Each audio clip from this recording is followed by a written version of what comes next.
Today's lesson is called Radian Measure, and this video is supposed to lock in with the Khan Academy videos that are on the website. So I don't over-explain the Radian Measure here. I do explain it here, but I don't over-explain it the way that does. So if you haven't watched those Khan Academy videos, it might be worth going to see those. Or if after watching this lesson you're like, oh, I'm not sure exactly understand what radians are, then it's worth going over and checking out those Khan Academy videos because they're very, very good.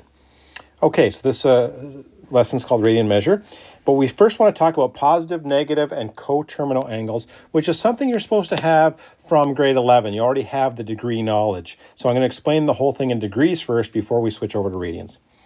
So in the past, all the angles you worked with had measures ranging from 0 degrees to 360 degrees, and there's actually many other possible measures. There's the secret's out. You might have thought degrees was the only thing for measuring angles, but there's many other choices. If that seems completely confusing off the start, I do want to mention that the clock doesn't measure in 360 degrees. When you look at a clock, to go around the circle, you use 12 hours, or you use 60 minutes, or 60 seconds. So you are sort of used to the idea that going around in a circle doesn't have to be 360. Anyways, stick to degrees for just a little while in this lesson so that you got the degree stuff down pat. So the angles you have seen in the past have all been positive and were created by rotating the terminal R counterclockwise from the positive x-axis. So when we were doing angles in the past, we always went counterclockwise from the x-axis, as you can see in the picture here. So when we talk about positive 60, we talk about going counterclockwise from the x-axis 60 degrees. Well, all angles now can be referenced in that way on the Cartesian plane, and it gives us a lot of power to really analyze angles, not just inside triangles. So then 210, that would mean we'd go, okay, so this goes 90 and then 180 and then a little more 210. You get this extra little bit of angle here past the 180. Later on, we'll call that the related acute angle. And this one, negative 45. Now, when you go negative 45, that just means we're going to go clockwise instead of counterclockwise. So angles normally are measured counterclockwise, but when you go negative, you switch to clockwise. And so you can go negative bigger than 90 as well. And this one goes negative, so that would be like negative 90, then 180, then 210, a little bit extra. That little bit extra is called the related acute angle. Now, it's possible to go past 360 as well. All you do is you just keep going. So this particular one goes at 90, 180, 270, 360, 450, all the way to 540. So you can go all the way around past the 360. And then say 405, you go 360 all the way around plus 45 extra. So that 45 is labeled in there. 360 and 405 and 45 end up at the same spot. Negative 630, they went negative 360, and negative 450, negative 540, negative 630. I'm just counting by 90s. Now notice back to this picture here. When two angles in standard position end up with the same terminal arm, so 405 ended up at this spot here, at this angle here, at this arm here, and 45 would end up in that same spot, and those are called coterminal angles when they end up at the same spot. For example, 45 and 405 are coterminal angles. And notice that coterminal angles always differ by 360. So to be coterminal, it means that there's a difference in the angles by some multiple of 360 degrees. And I mentioned this earlier. The related acute angle for an angle in standard position is the acute angle between the terminal arm and the x-axis. Now, there's reasons we set it up that way. And we could have made a different choice there, but we choose at the start to say the related acute angle will be with the x-axis. We set up the whole system that way. And that's why we have to stick to that, is because we start off with that, with the x-axis, and there's reasons why we make that choice. But the important thing is we can't switch through halfway through now. We're going to call the related acute angle the angle that's with the x-axis, and that's what we're going to stick to. And so I've red highlighted that it's got to be between the terminal arm and the x-axis.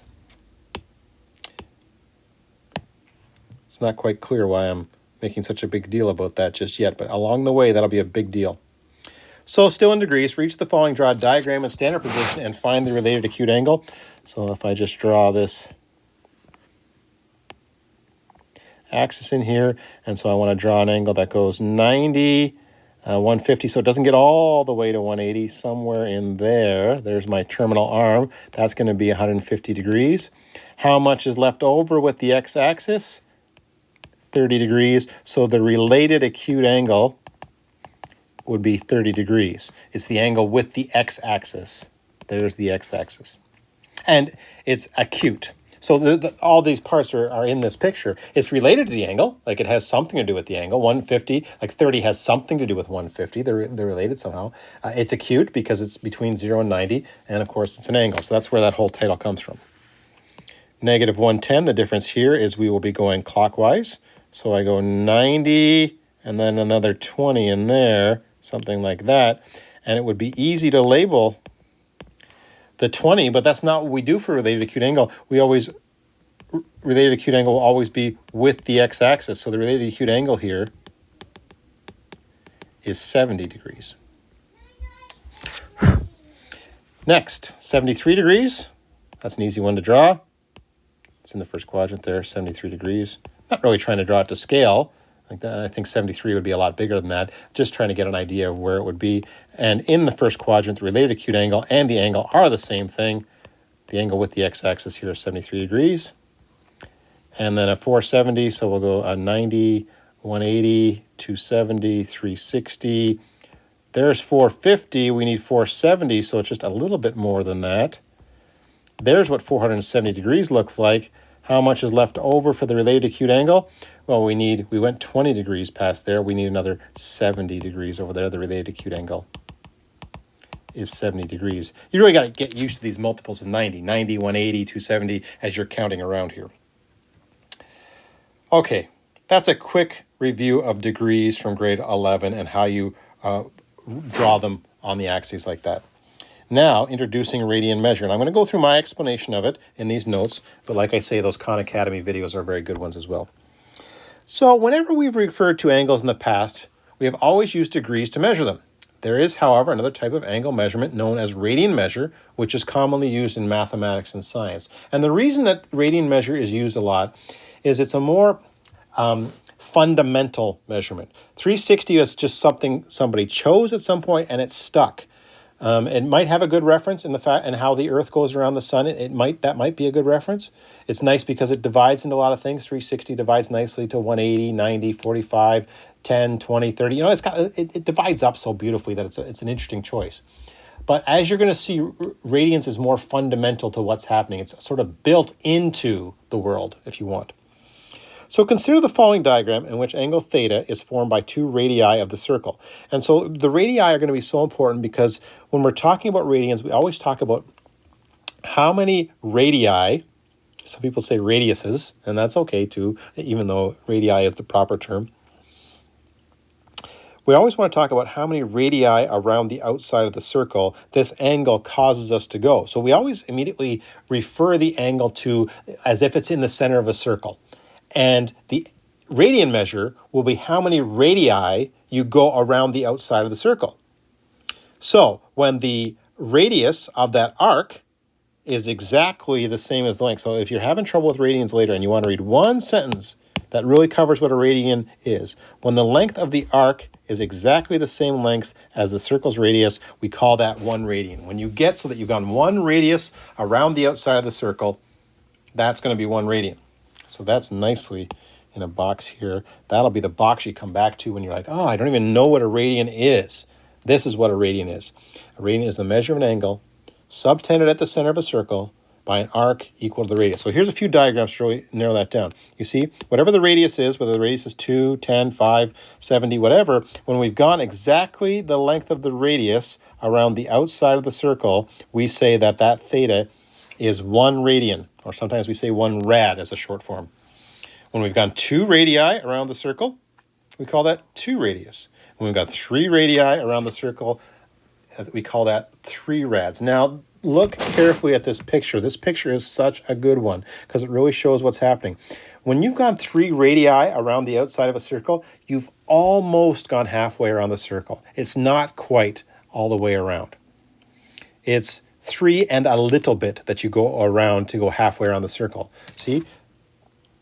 It's right in the picture there. You can see that they've drawn it so that 1 radii 2 radii, 3 radii. We're almost halfway around. It's not quite a 180 there. And so it's such an interesting fundamental thing that to go halfway around the circle, you actually go 3.14. You go pi radians to get halfway around the circle. This indicates we're going to go 2 pi around the outside. Where does that all come from? Well, it comes from that the circumference of a circle, you go 2 pi radii, 2 pi radians around the outside of the circle. That's exactly, that formula exactly shows what we're talking about here. Okay, that means we have a formula. If we want to know the number of radians, take whatever arc length you went and divide it by the radius. And so this nice formula, very, very powerful, theta equals A over R. That fits with what we were talking about. If you want to know what that angle is in the center, take what arc length you have and divide it by the radius to see how many radii you've gone around the outside. The other way people use this formula is like A equals R theta. You might see me write it like that sometimes as well. It's just rearranged version. Oh, by the way, when working in radians, we often leave out the unit radian because when we say 2, it's assumed to be 2 radians, whether or not we write the symbol rad. And you might think, you guys have been so on in math about units, and now you're saying we don't care. And it's actually weirdly easy and weirdly complicated. Why we can leave it out here is because radians actually isn't a unit. It's just a multiplier. It's telling you how many radii you went around the outside.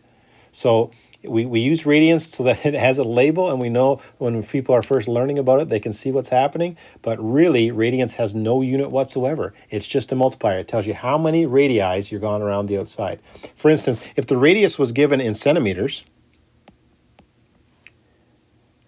the arc length would be given in centimeters. So to multiply the radius by radians, there can't be some unit there that you're multiplying by. It's just a multiplier. It's just a constant. I'll show you what I kind of mean in this question here. Find the indicated quantity in each of these. So let's say that this is centimeters, okay? And they say they want arc length. So I go back to my formula, which I use in this rearranged formula, A equals R theta. So the arc length is going to be the radius, which is 5 centimeters, times 2, and you're tempted to write down radians, which you can. It's not wrong. We sort of let people away with it. We go, okay, if you want to write rads, if that makes you feel better, that's okay. But if you look at this, it's 5 centimeters times 2, which is 10, but that arc length has to be in centimeters, so that 2 can't have any units of its own. Arc length is 2 centimeters. Same formula, A equals R theta, or the rearranged version of it for this second example. They want theta this time, so I've got to take the arc length and divide it by, that's not what I wanted to write there. Take the arc length and divide it by the radius to find the theta this time. So we want to know 40. How many 12s was that if you want? How many radii did we go around the outside of the circle when we went 40? And 40 divided by 12 comes out to 10 over 3. And again, you can write rads. I'm going to write it in a different color, just so I'm doing both things at the same time. You can write rads over there, but you don't have to either. Rads is 10 over 3 is the answer here. And then this one wants radius, so I'm going to just rearrange this all at once. To get the radius, we take the arc length and divide it by the angle. So the arc length is 25. And here I'm dividing by 7 pi over 6. Incidentally, when we're dividing fractions like this, it's sometimes easier to write that as division statement there. And so that's 25 times 6 over 7 pi. So I get 150 over 7 pi. And let's say this is meters, so I'll make that meters, whatever. Questions normally will have the units built into them. Incidentally, this drawing isn't to scale. 7 pi over 6 would be a little bit more than to center, but it wasn't trying to be to scale. And you'll find a lot of diagrams in this section are like that, where we're just trying to get an idea, and sometimes the drawing isn't perfectly to scale. So, next, how do we convert between degrees and radians? Well, what we got out of this, and I mentioned that earlier, is that halfway around the circle, 180 degrees is pi radians, or all the way around the circle. That's what the circumference formula says back here, that all the way around the circle is 2 pi r. What that means is 2 pi radians. To go 2 pi radians, It means to go all the way around the circle. That's 360 degrees, and that means pi radians is 180 degrees. So if you want to convert, to degrees, there's your conversion factor. 1 radians is 180 over pi of a, to get 1 radian there. And to get 1 degree, you got pi over 180 rads. So that's your conversion formula there. For instance, this says change each radian measure to degrees and round to the nearest tenth. I'm underlining that, and I encourage you to do that because this chapter has a lot of times where it asks you to go to decimals, and it has a lot of times where it doesn't. It says don't go to decimal. It says keep it exact. And so you're going to have to know which one the question's telling you, or else you're going to get yourself in a little bit of trouble. So it says take pi over 3 and convert it to degrees. If I want to convert to degrees, I go pi over 3 times this 180 over pi. That's the conversion factor to go to degrees. I get 180 pi over 3 pi. The pi's cancel, and I get 60 degrees. It says round to the nearest tenth. I don't have to do that here. I got an exact answer.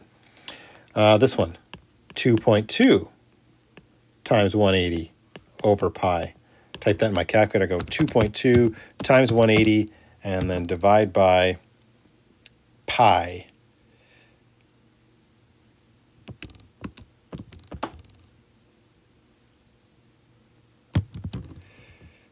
2.2 times 180 divided by pi, and I get 126. They said nearest tenth, so 126.1 degrees. Negative 3 pi, switching degrees, negative 3 pi times 180 over pi. The pi's cancel, and I get negative 540 degrees. Which maybe you could just look at that. Maybe you're right with me and going, okay, pi is 180. So then if I go negative 3 pi's, that's negative 540. Okay. And then 1 times 180 over pi. Let's find out how many degrees is in 1 radian. What are we talking about when we talk about 1 radian? We are talking about 57.3 degrees. I use pi as 3.14 in my calculator. Maybe you get a slightly different answer if you were using the pi button.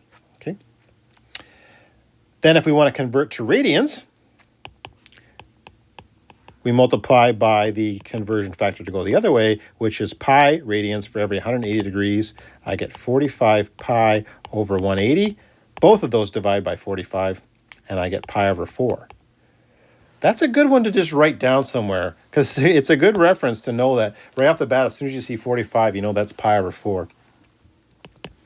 510 degrees times pi over 180, I get 510 pi over 180.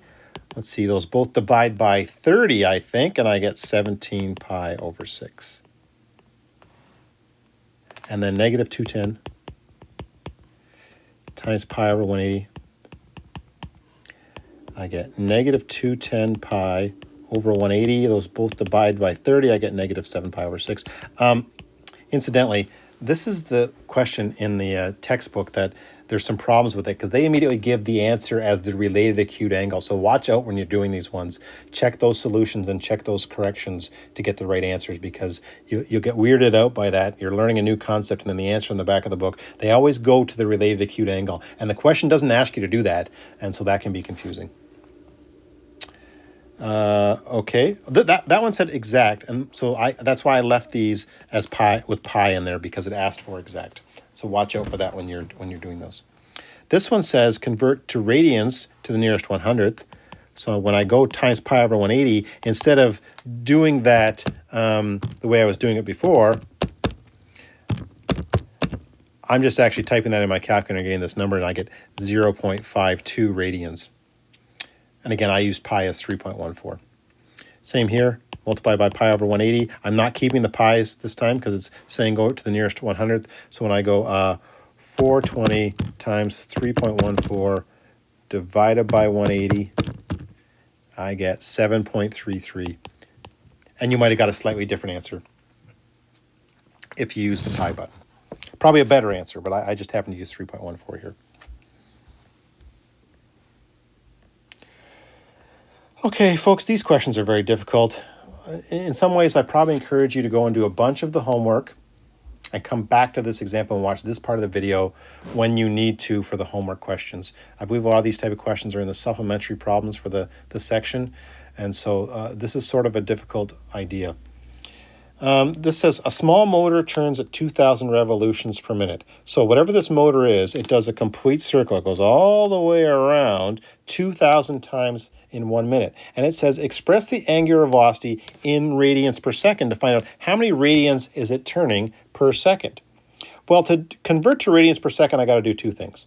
One thing is I got to turn this revolution into radians. And to go 1 revolution, that's 2 pi around the outside. And that's why right here they multiplied by 2 pi to say for every revolution, you're going to go 2 pi radians around the outside.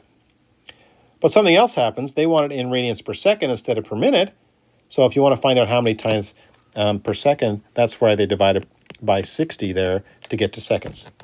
The rest of it is just reducing fractions. And so, but I can't tell you that that's really easy the first time you see it. You really have to go through a lot of the homework, get a little bit used to radians before an example like that can make some sense. So it might take, that my explanation might have gone right past you the first time. Do a bunch of the homework and come back and watch that part of the video. Folks, I know this radian thing is new and scary, but it doesn't have to be.